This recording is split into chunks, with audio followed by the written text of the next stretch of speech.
കേരളത്തിലെ ജനങ്ങളെ ഏറെ വേദനിപ്പിക്കപ്പെട്ടത് കേരളത്തിലെ ജനങ്ങൾ ഉമ്മൻചാണ്ടി എന്ന് പറയുന്ന ഒരു ജനകീയ മുഖ്യമന്ത്രിയെ ഈ CPM ആക്രമിച്ച സമയത്തായിരുന്നു. എന്തിന്റെ പേരിൽ? ഒരു സോളാർ കേസിന്റെ പേരിൽ, ഒരു പെണ്ണ് വിഷയത്തിൽ. സരിത എന്ന് പറയുന്ന അവർ ഇപ്പോഴും ജീവിച്ചിരിപ്പുണ്ട്. അവർ പലരോടും പറഞ്ഞതായി അറിയുന്നത് അവർക്ക് അങ്ങേയറ്റത്തെ കുറ്റബോധമുണ്ട് ഉമ്മൻചാണ്ടിയെ പോലെയുള്ള ഒരു മനുഷ്യനെ കുറിച്ച് ഇത്രയധികം അല്ല. അതിനകത്തൊരു എതിരഭിപ്രായം എനിക്കുണ്ട്. പരമാവധി വേട്ടയാടാവുന്നതിന്റെ അത്രയും ആ മനുഷ്യനെ വേട്ടയാടിയിട്ട് പിന്നീട് കുറ്റബോധമുണ്ട് എന്ന് പറയുന്നതിൽ എന്തർത്ഥമാണുള്ളത്? അതെ, അത് ഏറ്റവും ക്രൂരമായിരുന്നു ഉമ്മൻചാണ്ടിയെ കുറിച്ച് പറഞ്ഞതെല്ലാം. ഒരവസരത്തിൽ പിതൃതുല്യൻ എന്ന് പറയുക, എന്നിട്ട് അത് കഴിഞ്ഞ് കുറച്ച് ദിവസത്തിനുള്ളിൽ തന്നെ അത് അങ്ങേയറ്റം മാറ്റി ഏറ്റവും നിന്ദ്യമായ രീതിയിൽ അദ്ദേഹത്തിനെതിരെ ആരോപണം ഉന്നയിക്കുകയാണ്. അതിനെല്ലാം പിന്നിൽ ആരായിരുന്നു എന്നുള്ളത് ഈ കേരളം അറിയാം, ഈ കേരളത്തിലെ ജനതയ്ക്ക് അറിയാം. ആ ആള് ഇന്ന് നേരിടുന്നത് എന്താണെന്നുള്ളതും ജനം കാണുന്നുണ്ട്.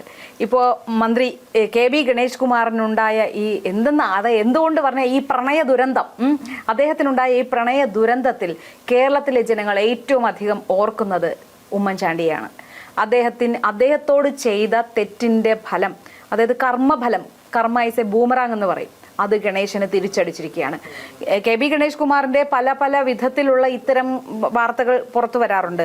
ഒരു ജയിലിൽ ആയിരുന്ന ഒരു സ്ത്രീ നേരത്തെ അവരെ പുറത്തിറക്കി കൊണ്ടുപോയതിനുമായി സംബന്ധിച്ചും KB ഗണേഷ് കുമാറിന്റെ പേരുകൾ പറഞ്ഞു കേൾക്കുന്നുണ്ട്. അതിന്റെ യാഥാർത്ഥ്യം എന്തെന്ന് അറിയില്ല. പക്ഷെ പലയിടത്തും ഈ ആൾക്കാരെ അന്വേഷിച്ചു പോയ മാധ്യമങ്ങളൊന്നും തന്നെ ഇപ്പോൾ മറ്റു പല വിഷയങ്ങളിലും അപ്പുറത്തുള്ള ഇരകളെ ഉണ്ടാക്കാൻ വേണ്ടി തന്നെ കുറെ പാടുപെട്ട ഒരുപാട് മാധ്യമ പ്രവർത്തകർ ഈ നാട്ടിലുണ്ട്. അവരാരും തന്നെ ഈ KB ഗണേഷ് കുമാറുമായി ബന്ധപ്പെട്ടുണ്ടാകുന്ന സ്ത്രീ വിഷയങ്ങളിൽ അന്വേഷിച്ചു പോകുന്നില്ല. ആ സ്ത്രീയെ കുറിച്ച് ഇരകളെ, അത് ഇരയല്ലല്ലോ, അത് മറ്റതിലും ഇരയെന്ന് ഇരയാക്കപ്പെട്ടവരാണ്. പിന്നീട് മാധ്യമങ്ങൾ ഇരയാക്കിയതാണ് അവരെ. കുറച്ച് കഴിയുമ്പോൾ ഇതും ഇരയാകുമല്ലോ, അങ്ങനെയാണല്ലോ. അല്ല, ഇതെല്ലാം ഒരു പെയ്ഡ് സർവീസ് ആണെന്നാണ് എനിക്ക് തോന്നുന്നത്. അല്ലാതെ ഇയാൾ പറയുന്നത് പോലെ അത് അത്ര വലിയ ഉദാത്ത പ്രണയമാണെന്നൊന്നും എനിക്ക് തോന്നുന്നില്ല. അയാളുടെ കാമവെറിയെ അയാൾ പ്രണയമെന്ന് അയാൾ വിശേഷിപ്പിക്കുന്നു. പിന്നെ ഓരോരുത്തർക്കും അവരവരുടെ പ്രണയത്തെ എങ്ങനെ കാണണമെന്നുള്ള സ്വാതന്ത്ര്യമുണ്ട്. പ്രണയം ഇങ്ങനെ ആയിരിക്കണം എന്നൊരു മാർജിനൊന്നും ഇല്ലല്ലോ. അപ്പോൾ അയാളുടെ വൈകൃതങ്ങളെ അയാൾ പ്രണയമെന്ന് വിളിക്കുന്നു എന്ന് മാത്രം കരുതിയാൽ മതി. എന്തായാലും ശരി, ഈ ഒരു സംഭവത്തോടുകൂടി ഉമ്മൻചാണ്ടിക്ക് നീതി കിട്ടി എന്നാണ് കേരളം കരുതുന്നത്. സൗവർണിക്ക് അങ്ങനെ തന്നെ തോന്നുന്നത്? ചേച്ചി, സോഷ്യൽ മീഡിയയിൽ ഇപ്പോൾ ഏറ്റവും കൂടുതൽ ട്രെൻഡിങ് ആയി നിൽക്കുന്നത് ഉമ്മൻചാണ്ടിയാണ്. ഉമ്മൻചാണ്ടി നമുക്കറിയാം എപ്പോഴും ട്രെൻഡിങ് ആയിട്ടുള്ള മനുഷ്യനാണ്. എല്ലാ തെരഞ്ഞെടുപ്പിലും, ഒരു ഉപതെരഞ്ഞെടുപ്പ് വന്നാൽ പോലും അവിടെ ഉമ്മൻചാണ്ടിയുടെ ഫോട്ടോ എങ്കിലും, ഈ മരിച്ചുപോയെങ്കിലും ഉമ്മൻചാണ്ടിയുടെ പ്രസൻസ് എന്ന് പറയുന്നത് എപ്പോഴും ഉണ്ടാകുന്ന ഒരു കാര്യമാണ്. പിന്നെ എനിക്ക് തോന്നുന്നു കേരളത്തിലെ ഏത് നല്ല പദ്ധതികൾ എടുത്താലും അവിടെ എല്ലാം ഉമ്മൻചാണ്ടിയെ നമ്മൾ ഓർക്കും. ഇപ്പൊ കൊച്ചി മെട്രോ എടുത്താൽ, വിഴിഞ്ഞം എടുത്താൽ, എന്തെടുക്കുമ്പോഴും നമ്മൾ അറിയാതെയെങ്കിലും നമ്മൾ പറയുന്ന ഒരു പേരാണ് ഉമ്മൻചാണ്ടി. ഉദ്ഘാടനം ചെയ്യാൻ പോകുന്നവർ ഉമ്മൻചാണ്ടിയെ മറന്നാലും കേരളത്തിലെ ജനങ്ങൾ മറക്കില്ല. നമ്മൾ ഏത് കാര്യം, മെഡിക്കൽ കോളേജുകൾ എടുത്താൽ പോലും നമ്മൾ പറയില്ലേ ഇത് ഉമ്മൻചാണ്ടി സർക്കാരിന്റെ കാലത്തുള്ളതാണ്. കാരുണ്യ പറയുമ്പോൾ പറയും. അപ്പൊ അങ്ങനെ ഉമ്മൻചാണ്ടിയെ നമുക്ക് മറക്കാൻ കഴിയില്ല, അല്ലെങ്കിൽ ഉമ്മൻചാണ്ടിയെ കേരളം മറക്കില്ല എന്നുള്ളൊരു യാഥാർത്ഥ്യമാണ്. ഗണേഷ് കുമാറിന്റെ ഈ ഒരു കേസ് വരുമ്പോൾ ചേച്ചി നോക്കിയാൽ മതി, സോഷ്യൽ മീഡിയയിൽ ഏറ്റവും കൂടുതൽ വരുന്ന കാര്യം എന്ന് പറയുന്നത് ഉമ്മൻചാണ്ടിയുടേതാണ്. ശരിക്കും സത്യമായിട്ടും ഈ മനുഷ്യൻ നീതിമാനായിരുന്നു കേട്ടോ എന്ന് പറഞ്ഞ ഒരുപാട് പേര് വാട്സപ്പ് സ്റ്റാറ്റസ് ആവട്ടെ, ഫേസ്ബുക്കിലാവട്ടെ, ഇൻസ്റ്റഗ്രാമിലാകട്ടെ ഉമ്മൻചാണ്ടിയുടെ പഴയ പല വീഡിയോകൾ പങ്കുവെച്ചുകൊണ്ട് ഈ മനുഷ്യൻ ഇപ്പോഴാണ് യഥാർത്ഥത്തിൽ നീതി. പഴയ വീഡിയോ പങ്കുവെക്കുമ്പോൾ ഗണേഷ് കുമാറിന്റെയും പഴയ മുഖം ഇങ്ങനെ വീങ്ങിയിരിക്കുന്ന ഫോട്ടോയും കൂടെ ആൾക്കാർ ഷെയർ ചെയ്യുന്നുണ്ട്.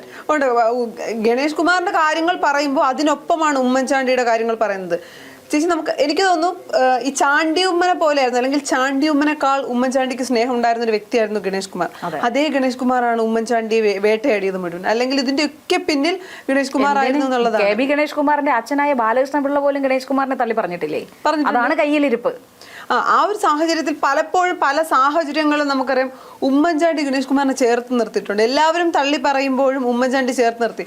അതേ മനുഷ്യനാണ് വെട്ടി വീഴ്ത്താൻ ഈ പറയുന്ന ഗണേഷ് കുമാർ മുൻകൈ എടുത്ത് ഇറങ്ങുന്നത്. നമ്മൾ ഇതിനു മുമ്പ് സംസാരിച്ചപ്പോൾ ഞാൻ പറഞ്ഞിട്ടുണ്ട്, ജീവിച്ചിരുന്ന ഉമ്മൻചാണ്ടിയേക്കാൾ കരുത്തനാണ് മരിച്ചുപോയ ഉമ്മൻചാണ്ടി എന്ന് പറയേണ്ടി വരും.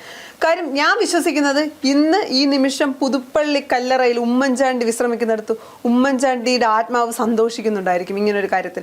പിന്നെ മറ്റൊരു രീതി പറയുമ്പോൾ, അല്ലെങ്കിൽ സൈബർ ഹാൻഡിലുകൾ നമ്മളിത് പറയുമ്പോൾ പറയാം, അല്ലെങ്കിൽ പലരും പറയുന്നത് ഒരിക്കലുമില്ല, ഉമ്മൻചാണ്ടി ഒരിക്കലും ഗണേശന് ഇങ്ങനെ വരണം എന്നൊന്നും ആഗ്രഹിച്ചിട്ടില്ല, അനുഭവിച്ചതെല്ലാം എൻ്റെ വിധി, അല്ലെങ്കിൽ എൻ്റെ അവസ്ഥ അങ്ങനെ കരുതുമെന്നാണ്. ചേച്ചി ഒന്ന് ആലോചിക്കും, മരിച്ചതിന് ശേഷം ഉമ്മൻചാണ്ടി എന്ന് പറയുന്ന വ്യക്തി മരിച്ചിട്ടും ഇവർ വേട്ടയാടൽ അവസാനിപ്പിച്ചു.